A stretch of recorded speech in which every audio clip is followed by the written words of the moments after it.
Graça e paz, meus irmãos queridos, boa noite. Foi gostoso nesse primeiro período de oração, de busca, de clamor. É uma alegria muito grande estar na casa do Senhor. E sendo esse um culto de oração, ele se torna ainda mais especial, né? Porque a gente tem a oportunidade de se derramar o nosso coração na presença do Senhor, de maneira que nós podemos louvar, cantar, chorar se for necessário, porque nós sabemos que o nosso Deus é vivo, Ele reina e Ele está aqui nessa noite. Amém? Então, nós vamos fazer uma meditação bem breve, bem pequenininha, no Evangelho de Marcos, capítulo 5. Marcos, capítulo 5. Marca aí, segura, por favor. Deixa eu fazer uma pergunta boba aqui. Não é por vaidade, não. Só para saber o seguinte. Vocês me amam? Amém ou não amém? Amém. Vocês me amam? Amém. Ama mesmo? Amém. Obrigado. Também amo demais vocês. Mas, está vendo aquele telão ali? Se naquele telão passassem algumas cenas da minha vida, algumas coisas que eu fiz, algumas coisas que eu falei, algumas coisas que eu senti, que eu pensei, talvez o amor de vocês ia diminuir bastante. E dependendo do julgamento que os irmãos fizessem daquilo que no telão apareceria da minha vida, talvez o amor desapareceria por completo. Sabe aquela passagem em que o centurião manda recado para o Senhor Jesus e diz: não, Senhor, eu não sou digno de que entre em minha casa. Diz só uma palavra e meu servo será salvo. Porque ele sabia, aquele centurião, ele não era digno da presença do Senhor Jesus. É a mesma sensação que eu sinto toda vez que eu subo aqui para pregar. Eu sei que eu não sou digno de estar aqui. Mas apesar de eu não ser digno de estar aqui, o amor, a graça, a misericórdia, o perdão de Deus o Pai, na morte e ressurreição do Filho, lavou o meu pecado, de maneira que eu estou livre para vir ao altar da casa do Senhor, cultuar o Senhor meu Deus e dizer: Senhor, eu te amo. Eu te amo porque tu me amaste primeiro.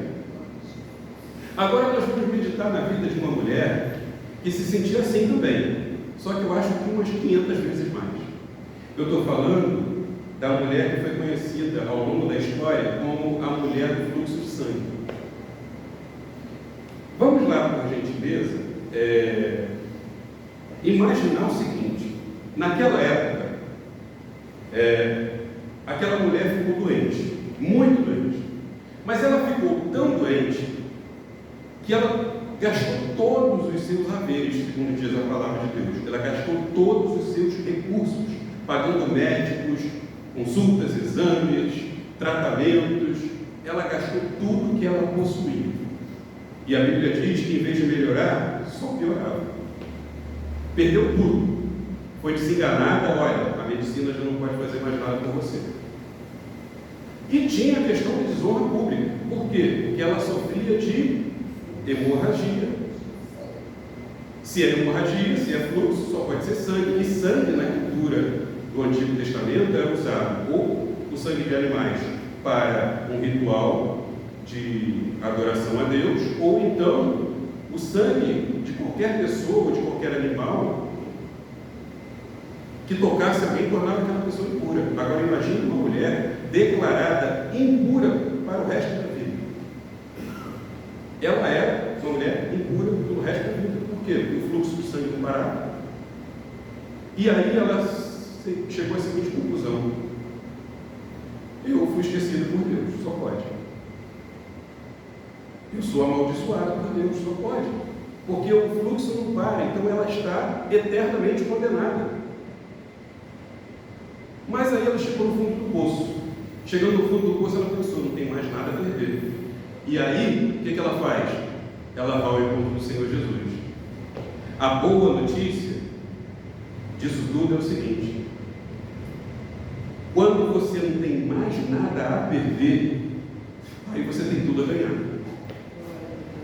Esse foi o pensamento que moveu a mulher do fluxo de sangue. Ela já não tinha mais o que perder, então ela foi tentar a sorte. Vamos meditar brevemente? Então vamos lá no versículo 25 a 27.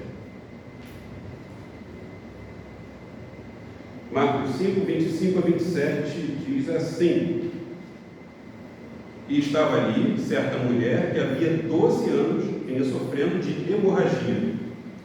Ela padecera muito sob o cuidado de vários médicos e gastara tudo o que tinha, mas em vez de melhorar, piorava.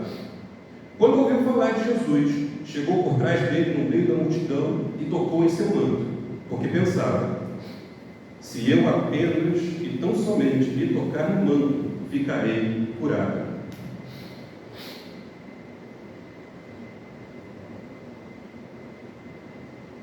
A primeira coisa que chama atenção é que, tanto naquela época como até hoje, acontece que algumas pessoas acreditam na justiça retributiva. O que é isso? Se eu estou passando por uma coisa ruim, é porque eu fiz alguma coisa ruim. Como eu cometi um pecado, como eu fiz alguma coisa, eu estou sendo castigado por Deus. Mas às vezes isso não é verdade. Às vezes uma coisa muito ruim pode acontecer com uma pessoa muito boa. Isso se chama contingência. Isso se chama acaso. Às vezes, coisas nos acontecem por acidente. Não porque nós estamos em pecado. E foi o que aconteceu com aquela mulher. Mas naquela cultura era certo de as pessoas e ela mesma acreditar que ela era a pior das mulheres. Porque ela estava sofrendo um eterno fluxo de sangue, o que a tornava uma pessoa completamente impura, indigna da presença de Deus. E mais, como tinha o tabu do sangue, ou seja, se você tocar ou ser tocado por alguém com fluxo de sangue, você também se torna impuro. Agora imagina, ela tinha um dever legal diante do país, andar pelas ruas gritando: impura, impura, sai de perto de mim. Só que o que ela fez? No desespero, eu não tenho mais nada a perder, ela saiu tocando em todo mundo no meio da multidão. Gente, se essa mulher fosse descoberta no fluxo de sangue, ela poderia ser apedrejada. Por quê? Porque ela estava tocando em todo mundo, ela estava tornando todo mundo impuro, cerimonialmente, é claro, mas ela estava tornando todo mundo impuro. Mas, movida pelo desespero e ao mesmo tempo querendo tentar a última oportunidade que ela tinha, ela teve fé e enfrentou a multidão. Alguns médicos, não vou dizer que são todos, mas alguns médicos acreditam que o que ela sofria na época é uma doença que hoje tem o nome de endometriose. Útero inchado, um fluxo contínuo de sangue, cólicas terríveis, e até o dia de hoje não tem cura. Tem tratamento, mas não tem cura.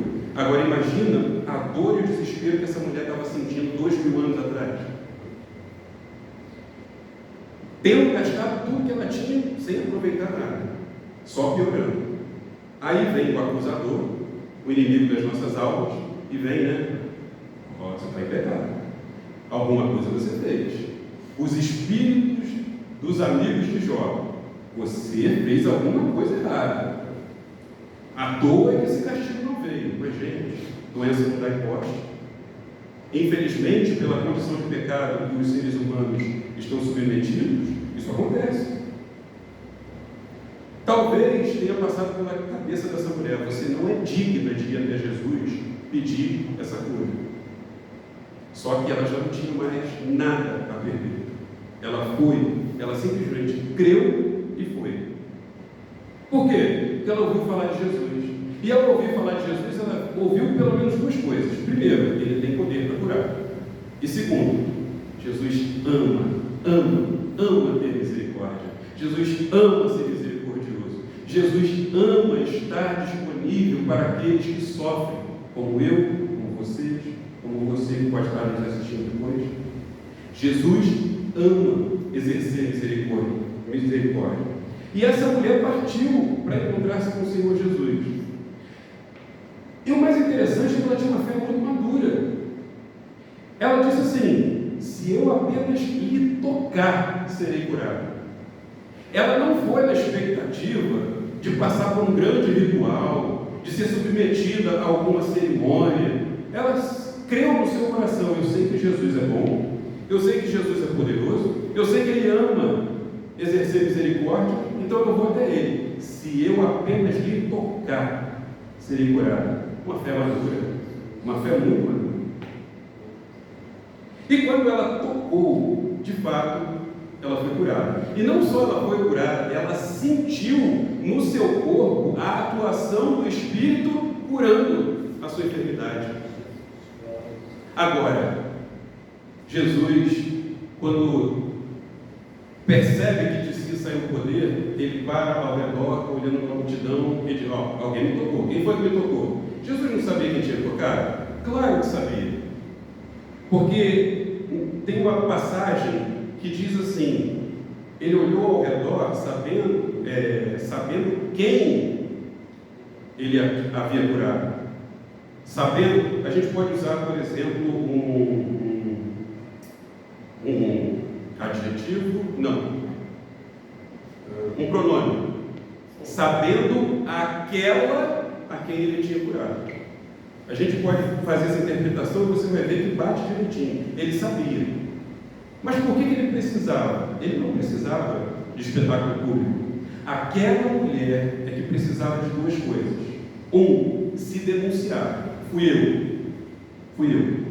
Por quê? Porque até então ela estava fazendo uma coisa ilegal. Ela estava no meio da multidão, contaminando todo mundo e tal. Ela teve que se denunciar. E segundo, ela teve a oportunidade de dar o testemunho da cura miraculosa que ela obteve através do Rei dos Reis, do Senhor dos Senhores e dos médicos e do médico dos médicos, que estavam lá e está aqui nessa noite. E pode curar cada um de nós, pode curar você.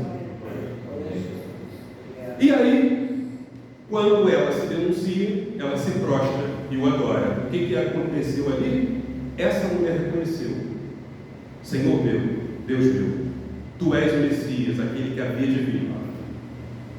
Tu és aquele a quem nós esperávamos. Tu és aquele que pode fazer todas as coisas, porque Tu criaste pela força do Teu poder todas as coisas. E eu me submeto a Ti. E eu reconheço que Tu és Deus. E eu quero ter parte contigo. Quando essa mulher faz isso, o Senhor Jesus olha para ela e diz: vai em paz, filha, tua fé te salvou. Ela é despedida em paz, para voltar para sua casa em paz, curada, tendo a sua dignidade completamente restaurada. E mais do que isso, se tornou um exemplo para cada um de nós, 2000 e tantos anos depois. Vamos ver como é que essa história realmente aconteceu, do princípio ao fim? Voltemos lá, por favor, em Marcos 5, no 24, agora dessa vez a gente vai até o 34.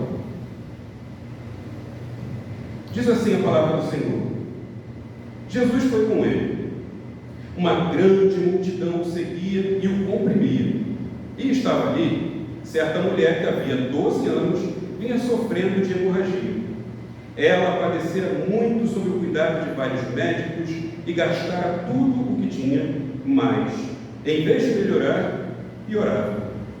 Quando ouviu falar de Jesus, chegou por trás dele, no meio da multidão, e tocou em seu manto, porque pensava: se eu tão somente tocar em seu manto, ficarei curada. Imediatamente cessou sua hemorragia, e ela sentiu em seu corpo que estava livre do seu sofrimento. No mesmo instante, Jesus percebeu que dele havia saído o poder. Virou-se para a multidão e perguntou: quem tocou em meu manto? Responderam os seus discípulos: vês a multidão aglomerada ao teu redor e ainda perguntas: quem tocou em mim? Mas Jesus continuou olhando ao seu redor para ver quem tinha feito aquilo. Então a mulher, sabendo o que lhe tinha acontecido, aproximou-se, prostrou-se aos seus pés e, tremendo de medo, contou-lhe toda a verdade. Então ele lhe disse: filha, a sua fé a curou. Vá em paz e fique livre do seu sofrimento.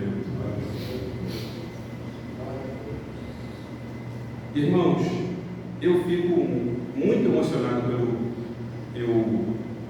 eu leio histórias como essa, porque eu fico me imaginando lá como uma testemunha acontecendo, vendo Jesus curar essa mulher e ela declarar com a boca dela o que ela acabou de dizer. Quais as lições essa passagem nos dá? Primeiro, esquece essa história de justiça retributiva. É claro, é óbvio que tem coisas que se a gente fizer, se a gente plantar vento, vai colher tempestade, se você fizer o errado, vai colher uma tragédia. Claro que algumas coisas são consequências de outras, mas nem tudo que nos acontece é culpa nossa, isso é questão da vida. Às vezes nós carregamos, por carga genética, uma doença hereditária, a gente não sabe. Às vezes a gente sofre algum acidente. Às vezes nós somos levados pelo desespero de fazer certas coisas que, se nós estivéssemos em outra situação, não faríamos. É preciso lembrar que existe uma coisa chamada contingência, o acaso, o destino, seja lá que nome se possa dar isso. Então a gente precisa ter menos culpa e mais responsabilidade. Responsabilidade de, sabendo que somos servos de Deus, andarmos em conformidade com a nossa identidade, mas não se deixando escravizar por culpa daquilo que nós ignoramos. Uma outra questão é a busca da fé. Aquela mulher tem uma fé tão madura que ela não elaborou nenhum ritual mágico. Ao chegar diante de Jesus, ela disse: se eu apenas tocar o seu manto. Era muita fé e muita simplicidade. Será que não é isso que Deus pede de nós, nos dias de hoje? Ela prostrou-se e reconheceu a Jesus como seu Senhor, seu Deus, seu Salvador, seu Criador. É tudo o que nós precisamos. Entregar nossa vida ao Senhor e deixar que o Espírito Santo guie a nossa vida. Porque Ele é bom e a vontade dEle é que nós sejamos abençoados. Uma coisa muito interessante, essa mulher não só foi curada, ela sentiu o poder curando dentro do corpo dela. Ela sentiu alguma coisa se mover de forma diferente, uma temperatura diferente, um odor diferente, alguma coisa ela sentiu no seu corpo. E aquele mesmo Jesus que fez esse milagre, Ele também está aqui nessa noite. Nós temos que lembrar, meus queridos, que Deus, em Cristo Jesus, Ele manifestou a sua misericórdia, mas Ele não só manifestou a sua misericórdia, Ele ama ser misericordioso.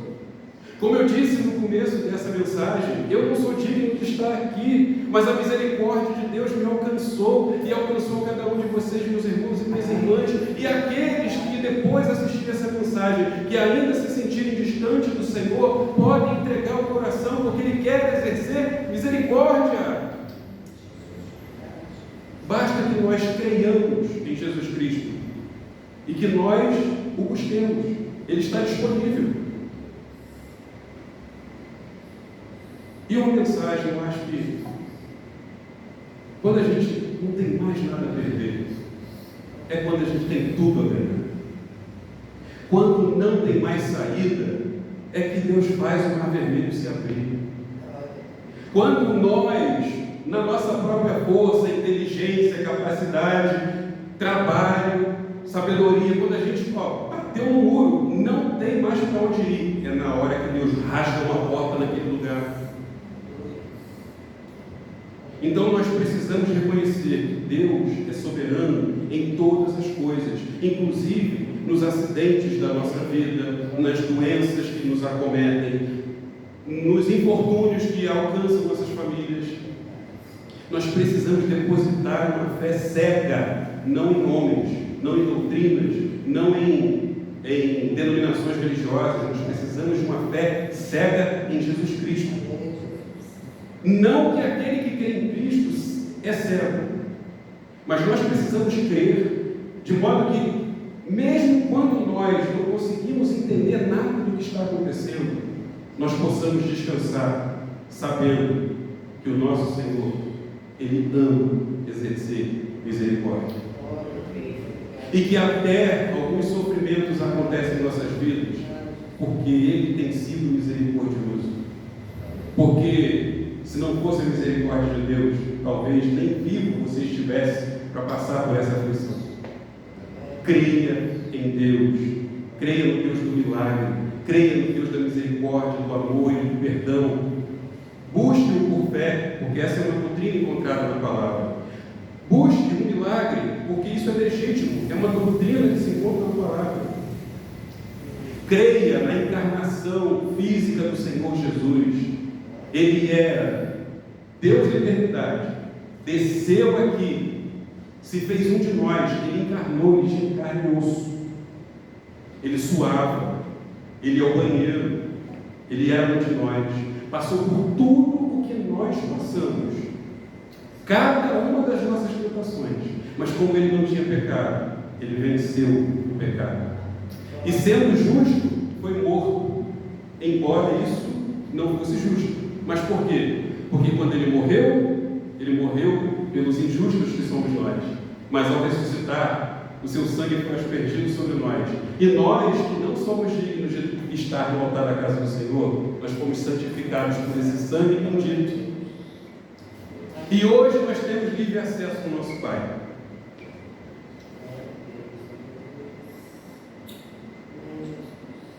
Creia, meus queridos, creia, meus queridos, que o mesmo Jesus que fez esse milagre na vida da mulher do fluxo de sangue, ele está vivo e presente aqui, e ele pode fazer a mesma coisa com você. Busque-o com fé. Creia nesse mesmo Jesus. E crendo e buscando não precisa de nada extraordinário, nenhum gesto extravagante, apenas uma fé madura em Jesus Cristo. Porque Jesus, gente, ele sabe o que nos entristece, mas ele sabe também o que nos envergonha. Lembra o que poderia passar da minha vida na tela? Ele sabe o que nos envergonha, ele sabe o que nos humilha, ele sabe o que nos acusa, ele sabe, porque Jesus, ele olha para o nosso coração e ele não só vê, ele não só julga, ele faz um diagnóstico daquilo que está na nossa alma, daquilo que está no nosso coração. Mas quando ele faz esse diagnóstico, ele não nos desengana, ele nos oferece cura, perdão, salvação. Você que está assistindo esse vídeo, talvez esteja afastado dos caminhos do Senhor, ou nunca tenha conhecido Jesus Cristo como seu Senhor e Salvador. Mas Jesus ama exercer misericórdia e Ele chamou por você.